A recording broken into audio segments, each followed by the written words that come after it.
Do you see yourself ever moving over to TikTok or any other platforms that come out that follow a similar trend of video content and filters to enhance the content? I mean, I would never say never. And I'm looking at all of the different platforms right now. Everyone's following the TikTok model. I mean, I get most of my TikTok feed from Instagram's like Reels, for example. And I noticed just recently that YouTube is also doing the short form video content. Like, we can't escape it. Even if TikTok only lasts for the next few years, it's the actual video format, the short format, I think is going to stay. So that's one of the ways now that people enjoy consuming their media. And if you want to grow in that way and grow your channel, you might have to. I would say I'm personally not the best like social media person. I do what I like to do. So it's probably going to take me quite a bit of time to do things like regular short reels or Instagram lives. And my preferred method is photography, just because I could plan everything ahead and then just slowly release it. But I say if people want to grow in their social media experience, fortunately or unfortunately, the short form video is the way of the future, at least for the next few years. Do you think that's going to create a problem for content creators who don't want to have to start adjusting their content? I know a lot of photographers who are now doing 50, 60, 70% of their work as videography because that is what their clients are asking for. And even the algorithm for Instagram, it seems to be pushing down galleries and photos and promoting the use of stories and obviously videos. It seems like you have to adjust if you want to grow as a content creator. It's unfortunate. Like, we are slave to the algorithm, and until Instagram finally decides that, yeah, their original purpose was photo sharing. I'm just thinking back to that announcement where they're like, oh, we're not a photo sharing app anymore.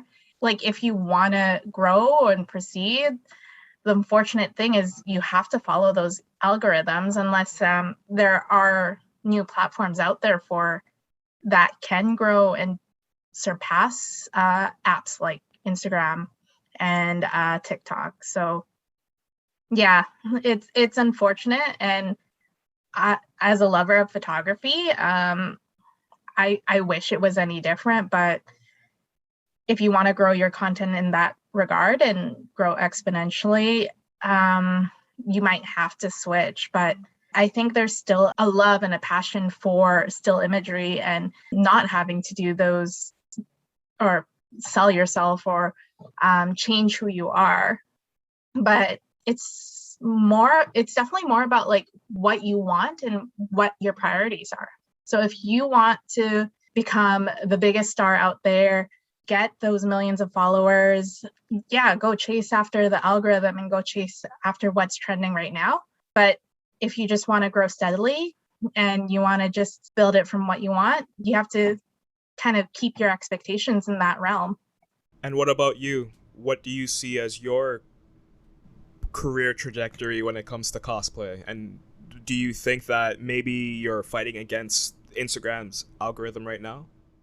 I mean, I've never tried to like chase after the algorithm, if I'm all honest. Like, I try to create my things organically, put a few hashtags on. I mean, it's always nice getting that extra follower, all that likes, but I think at the end of the day, like, this is fun for me. And I won't change who I am as a person or change who I am just to get 10,000 followers. I like meeting and collaborating and growing and seeing people and actually chatting with them organically. And I think that means more to me than 10,000 people I don't know. So I'm happy where I am.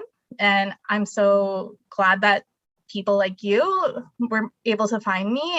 And now we can talk and get to like actually know each other. And I think that's great.